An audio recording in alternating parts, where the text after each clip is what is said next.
1, 2, 3, go! Wow! Open!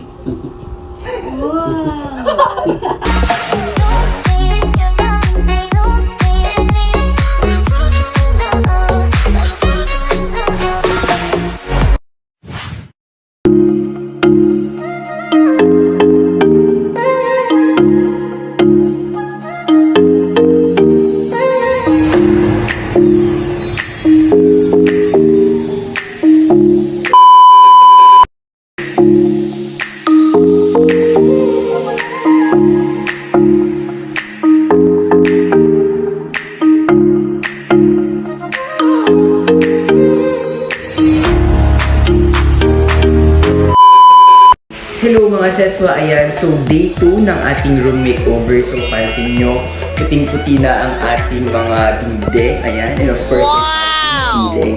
Pero kailangan pa nilang mamasilya tong mga daming crack actually. Kaloka. Pero magagawa nila yan ng paraan. So update ko na ulit kayo sa ating room makeover. Hello mga seswa, ayan. Day 3 ngayon. Nagmamasilya na sila. Andito si Rex. Kasama siyang nagmamasilya dito. Yan. Yung dating mga crap dyan, unti-unti nang nawawala. Wow! Pero dito sa side, hindi pa masyado na masilyahan yung mga. Yan yung friend ko. Pwede nyo daw i-hire yan. For free. For free. Yan. So update ko kayo pag tapos na lahat tong small unit natin na masilyahan. And ready to paint na. 2,000 years later.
Thank you dahil tinulungan tayo ni Jonas. 2,000 years later. Mga sis, today is day 5 ng ating room makeover and kakatapos ko lang naligo, and later on magkakabit kami ni Tito dito ng shelves, tas doon na part. Then later on dito sa taas palalagyan natin yan ng lining, then ikakabit natin yung LED lights na binili, and yung flooring natin ilalagay natin yung linoleum na binili ko. Yan. So as of the moment, ganito yung sa flooring niya. And sana matapos natin ngayon yung mga yon. So let's go!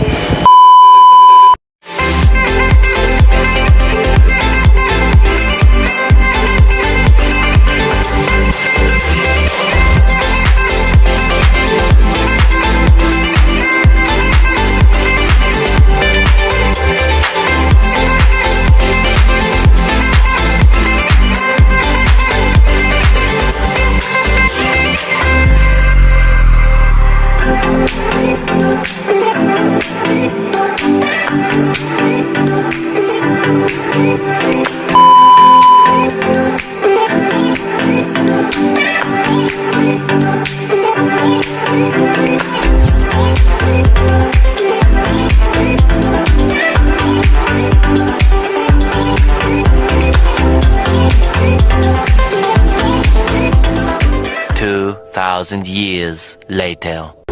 Hi mga seswa, today is day 6 and final day ng ating room makeover. So, all set na lahat. Ilalagay na lang namin yung mga frames, yung side table, mga plants, and lalagyan na lang natin at iayos na lang natin yung mga decors.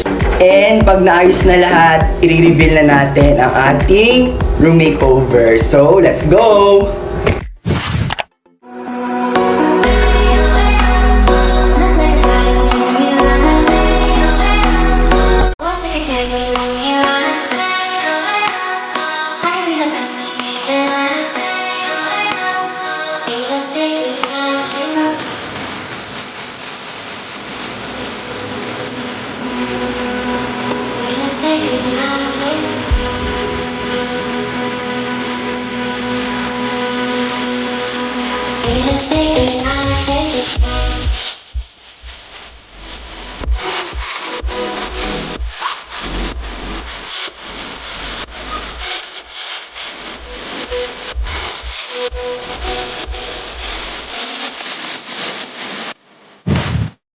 Finally, tapos na natin mga seswa ang ating room makeover. So, it's time to reveal my humble room.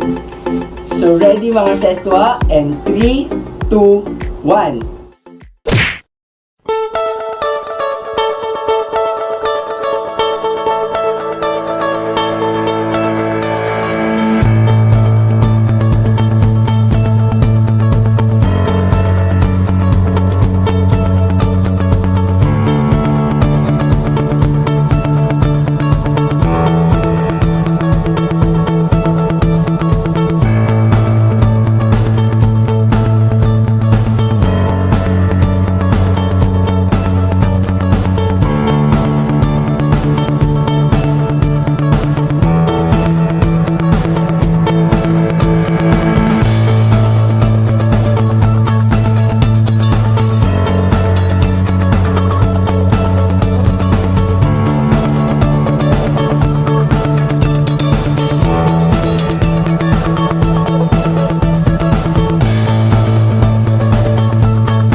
Kasi so, unahan natin dito sa back door. So dito, before, ito medyo wala siyang harang.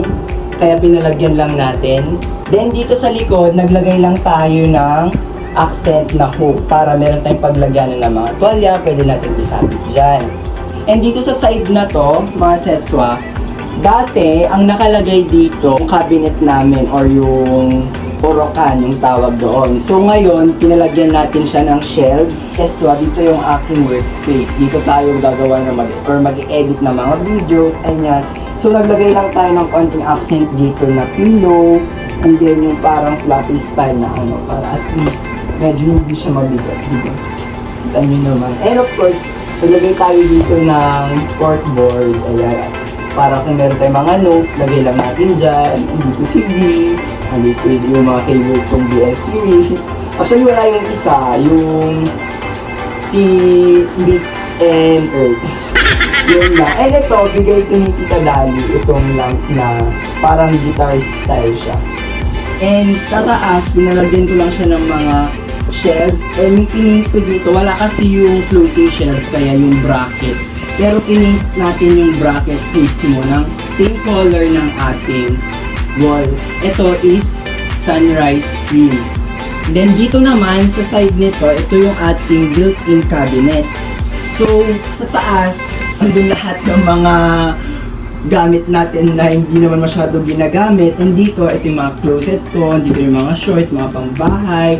And dati mga seswa, ito, kita yung mga gamit sa loob. Kaya linagyan ko siya ng bricks, yung sticker na foam. So, before, may mga hanger dito, ganyan. And ngayon, same lang din yung pink nito mga seswa, sunrise pink. And naglagay lang tayo ng mga accent dito na floating shelves, ayan. And dito naglagay lang tayo ng konting plant. And yung nilagay natin na curtain mga seswa, hanggang dito siya. Hindi naman siya super low hanggang sa baba, pero sakto lang yung style niya. So, etong stand fan na to mga seswa, DIY ko lang siya. Bumili lang kami ng sticker paper na wood style and yun yung ginagay natin na accent para magmukha siyang asahin na wooden stand fan. So, gumawa ako ng sariling video nito. Kung gusto niyo malaman kung paano ko siya ginawa, ilalagay ko na lang sa description box mga seswa.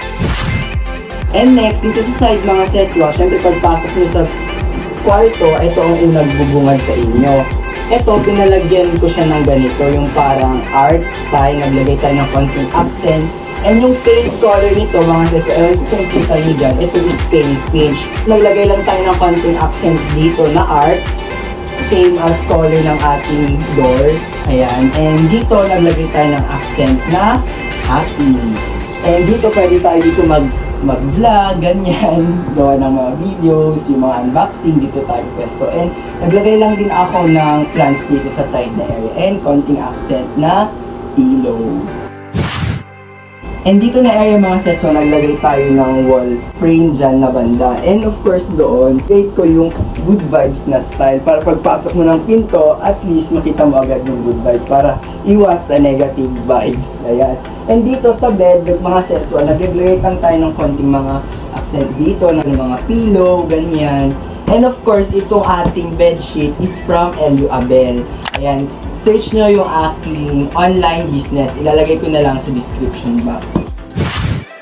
Naglagay lang tayo ng konting rug dito at least para pagpunta natin sa bed, hindi madumi yung ating paa. And dito mga seswa, linagay ko pala yung ating side table. Ayan. Naglagay tayo ng dito ng salt lamp, yung photos na plant, and then yung tinted candle from Mochi Candles. Ayan. And of course, my favorite BTS member, V. Ayan. And mga seswa, ang inabi natin dito is yung ating ilaw. Bale, tricolor siya. Ito is warm white. This is the cool one and the white. Ayan. So, tignan nyo, parang nag-iiba yung mood ng room. Ewan ko, pero yung pinaka-favorite ko talaga is itong warm white, mga seswa. Ayan. Kita nyo naman, bongga, no? And bukod sa ating ilaw, mga seswa, naglagay din tayo ng LED lights dito sa aking room. In 3, 2, 1, lights off. Ready? 1, 2, 3. Yay!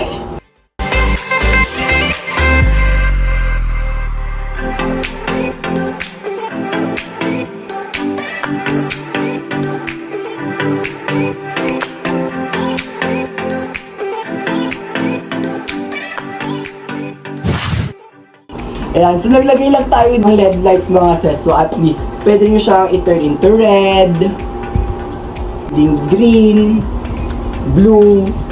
Kung gusto yung pang party, meron din yung may flash. Ayan, mga ganyan na style. Diba, ang cute lang niya.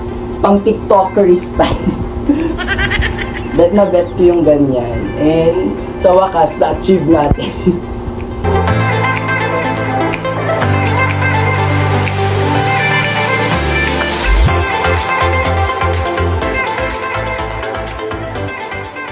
So, pag naka-off yung light, ganito lang yung view dito sa room. Actually, maliwanag naman siya because yung ating paint is sunrise pink.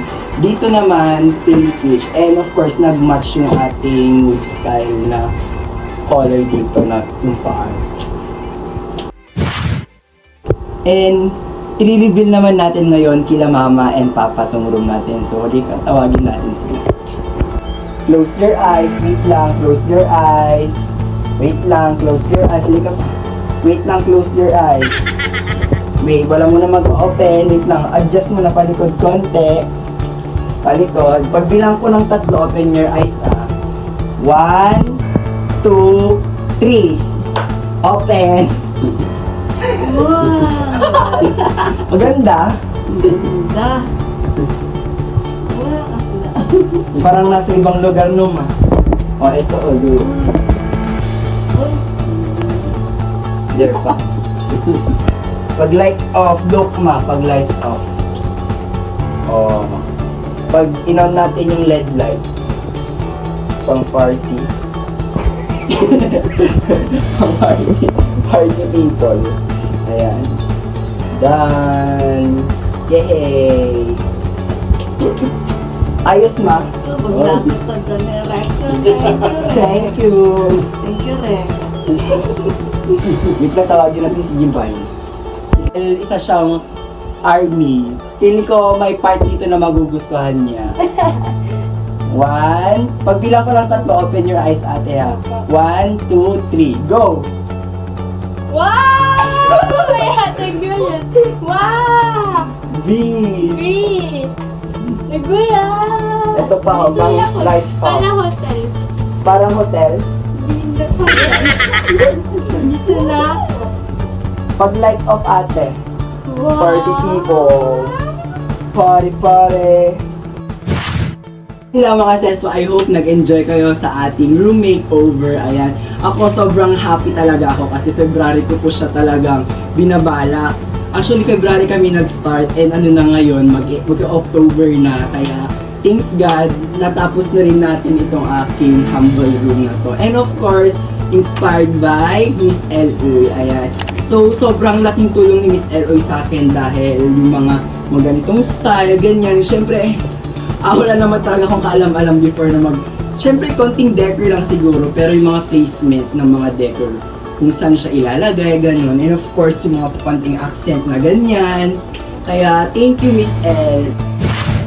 Yun lang mga seso, I hope nag-enjoy kayo. Kung yes, please share this video. And of course, kung bago lang kayo sa aking channel, don't forget to hit the subscribe button below and click the notification bell for you to be updated every time I upload a video. And see you on my next vlog. Bye!